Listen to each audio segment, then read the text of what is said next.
If you're looking for a portrait lens for your Sony APS-C camera, then a 56mm is a great choice. And that's because once you factored in the crop, a 56mm lens equates to around about an 85mm lens in full frame terms, which we all know is a great focal length for portrait photography. But with 4 lens options currently available to pick from, which one do you go for? Well, today we're going to find out.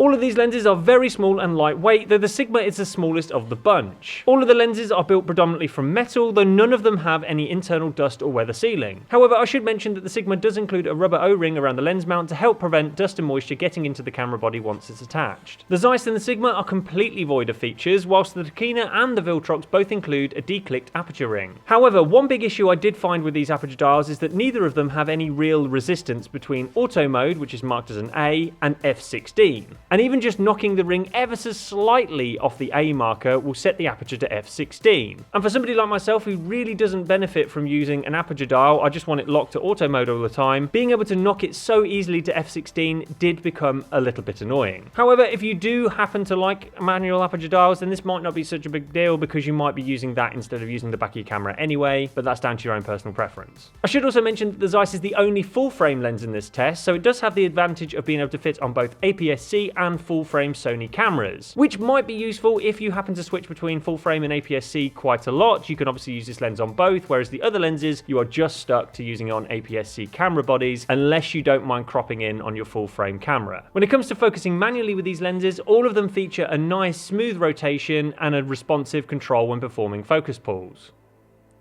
As for price, the Viltrox and the Tokina are the two cheapest options, with the Sigma being around 100 quid more expensive, and then you've got the Zeiss, which is just way more expensive. In fact, you could almost buy the Sigma, the Viltrox and the Tokina for the price of just the Zeiss lens. So this of course means that the Tokina and the Viltrox both pick up a point for price, and I'm even going to give half a point to the Sigma as it's still a pretty good value for money option. For build quality, all of these lenses deserve a point because they're all very nicely made. However, for handling, I'm only going to award points to the Sigma and the Zeiss. And that's because although the Tokina and the Viltrox technically include more features in the way of that manual aperture dial, the fact that these dials are just way too easy to knock away from auto mode means that for me personally, they are going to be way more of a hindrance than a help. Anyway, moving on to autofocus tests. In good lighting conditions, all of these lenses are quick to focus with no signs of hunting. In low light conditions, all of these lenses slowed ever so slightly, though again, all of them put in a very good performance. When shooting wide open in high-speed continuous mode, unfortunately, the majority of these lenses had some issues. But let's start with the good news, and that's with the Zeiss, because this lens pretty much worked perfectly throughout testing, and the vast majority of the photos were sharp and in focus. The Sigma came in second place and did an okay job, though around half of the images we took were ever so slightly back focused, with George's ears being in focus rather than his eyes. Unfortunately, the Viltrox and the Tokina had, let's face it, an absolute nightmare in this round, and the focus was just all over the place. Despite multiple attempts to get these lenses to work, they would repeatedly fail to track George as he walked towards the camera. So with the Zeiss being the only lens to put in a flawless performance, it grabs the only full point in this round. However, I am willing to give the Sigma half a point here because although it wasn't perfect, it was certainly better than the Viltrox and the Tokina, and I did come away with some usable results at least. When shooting a moving target in video mode, all of these lenses managed to keep locked onto George as he walked towards the camera at a regular pace. When repeating this test at a faster pace, although the Tokina, the Zeiss and the Sigma lenses managed to keep up without any issues, the Viltrox would occasionally drop focus and then quickly lock back on again. As for AF noise, the Sigma and the Zeiss were the quietest of the bunch.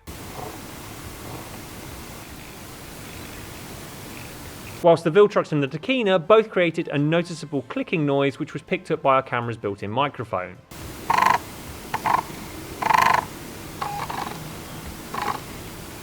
Unfortunately, all of these lenses exhibit focus breathing, though it's way less noticeable on the Tokina and the Viltrox footage, compared to the Sigma and the Zeiss lenses, which both have it way worse. So at the end of this round of testing, it's a bit of a mixed bag, with all of these lenses clearly having pros and cons. However, in terms of pure AF video performance, the Zeiss, Sigma and Tokina were practically flawless, whilst the Viltrox did have some slight focusing issues when tracking a fast-moving target. So this means I'm going to have to give these three lenses a point each, but only award the Viltrox with half a point because it offered a slightly slightly worse performance. In our Bokeh balls test, in terms of shape, the results were all very similar, with all of our images showing round circles in the centre that slowly turn into misshapen orbs towards the edges of the frame. The Zeiss creates slightly smaller balls than the other lenses due to it having a slightly smaller maximum aperture of f1.8, and it also displays a prominent onion ring effect, which isn't ideal either. As for general bokeh quality, all of these lenses offer a nice soft background blur, but the Zeiss once again just isn't quite as soft and smooth as the f1.4 lenses. This means it's just the Sigma, Viltrox and Tokina lenses that pick up a point in this round. On our lens flare test, the Zeiss was the slightly better option of the four for guarding against lens flare and artifacting, with the other lenses displaying a similar amount of ghosting. Though I should mention that all of these lenses do come included with lens hoods in the box to help shade the front element in harsh lighting conditions. On our longitudinal chromatic aberration test, all of these lenses displayed teal fringing at the top of the chart, and then a mixture of red and teal fringing below the area of sharp focus. Though it has to be said that the Sigma produced the cleanest results of the bunch. When it comes to shooting with these lenses out in the real world, they were all really nice to use in combination with my Sony A6600. Throughout the shoot, all of these lenses felt quick and responsive, and it was so hard to pick fault with them on the day. However, it's only when looking through the images after the shoot in Lightroom that I noticed that some of the images taken with the Viltrox and the Tokina lens were slightly out of focus, despite Alice not really moving around all that much during the shoot.